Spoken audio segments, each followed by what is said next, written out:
cần có tất cả không phải lòng có đúng như ý nhi Giêsu dân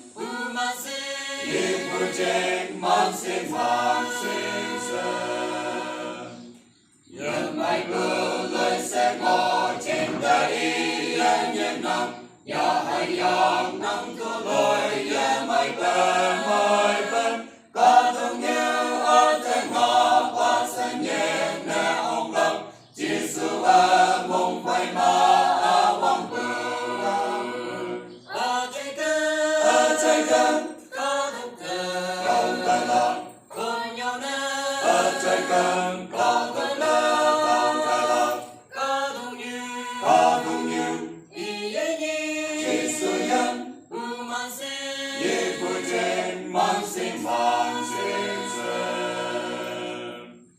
khi bác em khao hăng nè cha chẳng cha ở tròn vương mày thay in mày mong bơ trời chân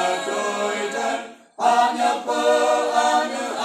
men nắng trời nhau thầm thầm ở trái cần có tục trời do dùng thơm ở trái cần có tục trời không phải lòng cùng nhau nè ở trái cần có tất cả không phải lòng có đúng như ý nhi Giêsu dân mà xin đi vui trên mang xin phán xin dân đi cùng mà bự như lan dung hoàng ba yam nam kỳ ở đâu đi trên ngọc lan ba lòng nè